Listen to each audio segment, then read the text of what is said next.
大家好，今天周末我花点时间分析一下目前黄金的走势。黄金呢，现在出现了3天的大跌，很多人心里比较慌张。那我们就用这一节的视频，把一些重要的东西全部说清楚。这样的话，至少后面你在操作的时候呢，心里有个数。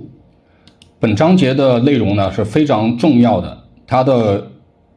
影响呢可以持续好几年。那这个的话，如果你有耐心呢，就听一听吧。现在粉丝量也比较少，那我就还是花点耐心说一下吧。就目前来说，黄金我们不是说是要在这个位置去抄底，而是要去考虑它要调整多久。在之前的视频反复讲了这个5595它这个头部的历史意义。它这个头部呢，基本上可以覆盖的是周线和月线级别的高点。如果说级别你不清楚这些技术理论呢，那你就把它当做图表里面的时间周期，日线、周线、月线就可以。那目前我们要去了解一个基本的原理，资本运作它都是有成本的。那这几天的快速下跌呢，就按之前说的，它是要快速脱离这个顶部，这个顶部的确认5419这个高点去确认5595之后呢，它要脱离这一个头部。那它下方第一个它有争议的地方，这里面有一些人呢不清楚中枢的一些原理呢，你就可以把它当做是多空博弈，它出现回调的这个区域呢，你可以把它作为他们力量博弈之后选择的一个方向。那它在前面最近的一个区域呢，就是4381和3886这个区间。那我们把这个区间找出来之后呢，那你现在要清楚是它是日线的一个调整，日线级别调整之后，它就算这里调整到这个区间之后，它去做反弹，那4550这个区域也就是对它作为一个压力位。那这里面均线系统很多人不会用的呢，那我后面有时间我也陆续去讲一下均线系统的一些运用。均线系统它是代表在某个时间区域多空双方它交易的一个成本，也就是价位。那我们现在看到中期的它的价位是在4600左右，那它这后面的就是对于我们日线或者是周线反弹成为一个反压位。我们去看一下它这个走势，它从前面开始正式进入牛市的这一波上涨，它基本上是贴着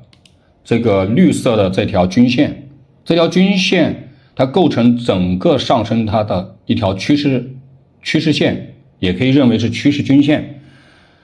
它最后我们去跌穿之后呢，它的调整呢，它在反身向上的时候，那这就构成一个反压位。那这个的话是均线的基本的运用方法。那我们现在的话，从日线上面我们先去考虑它在4300到3900这个区域去做日线级别的一个反弹。那我们现在也不能急着去抄底，那我们要知道一个原理，就是任何的头部和底部它都会需要时间去确认。那这个的话，我们抄底或者说是你做多单呢，不能心急，也要等市场走出明显的走势结构之后你再去做，那是最安全的。这是从日线角度。那我们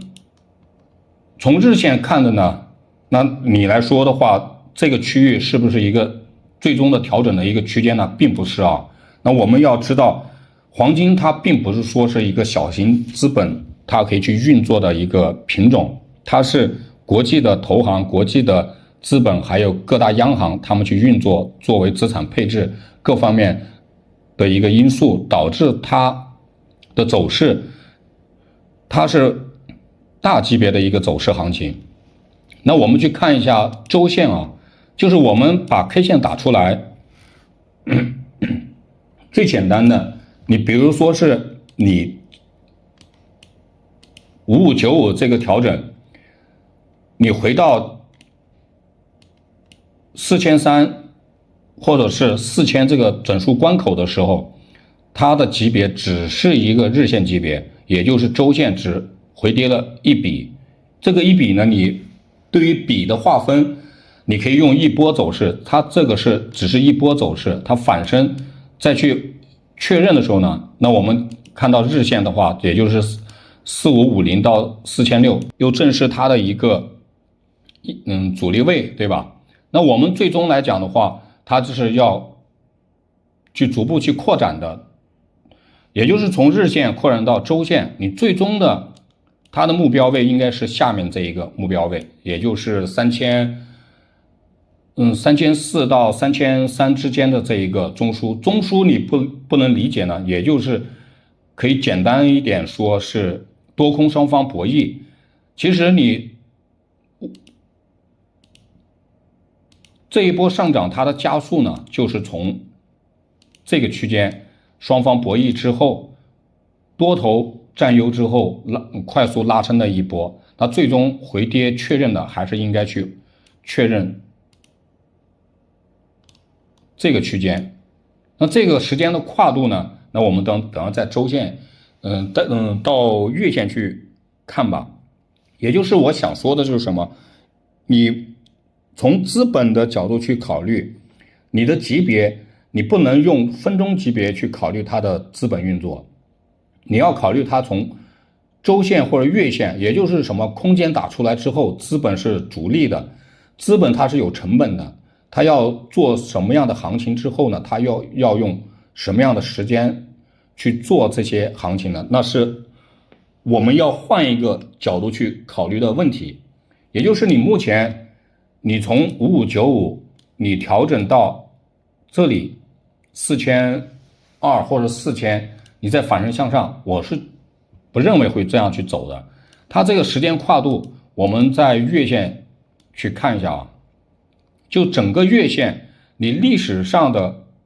一些头部，这个位置还有这个位置，它的调整时间呢，基本上4到5年的一个时间，而且它中期均线它都是要去回撤中期均线，这里也是回撤，这里也是回撤，包括后面这位置也会是回撤。也就是怎么讲呢？基本上它的行情起步都是在5到10年之间，通过一个平台或时间整理之后，它进入下一个周期的一个牛市，也就是在这个位置的，那我们要花点耐心。你从 K 线的去看呢，出现这种大阴线之后，它并不可能在短期它回跌到4000或者4200就立马再反身去做下一个牛市。这里面有一个基本面的一个问题，就是之前我更新的一些视频呢，并没有在油管上去发布。那这里面的话，黄金它对标的不是美元，它对标的是美债。这里面的话我后面有时间再去说一下，就是5595黄金的总市值远高于美国的国债，它后面想去往更高的去走呢，这里面就要去等美国债务的膨胀，也就等它的膨胀率，等它膨胀率大到一定程度的之后呢，那黄金的行情才会重新开始。那我们在这个位置呢，月线呢，我们去看一下啊，就是这个中期均线，中期均线它现在每一个月它上涨的点数呢是基本上是在$35到$36，它现在的话是在2000多，它如果说是要到达这个区间，就是我们终极的调整的时间，是大概是在至少要35个月，也就是3年半。它如果说是 K 线有停顿，出现小阴小阳这种的，它可以达到4年或者5年，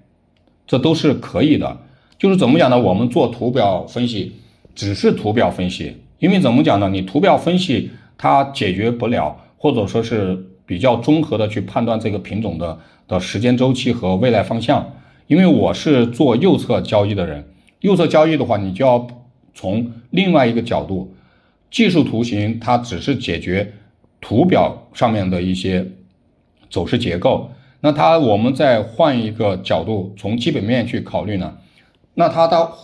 回跌到3200或者3500这个区间，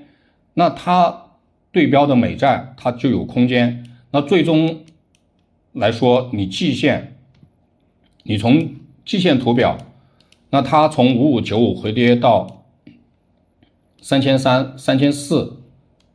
这个区间，那它的空间向上的空间就打出来了。那最终来讲的话，我在做一个短视频里面说过，后面的话它的目标我是看9000到11000那一波大的行情。那这一波的话呢，我们的调整也是构成对于这个中枢的一个第3类买点。那我们这个的话，就是我今天视频想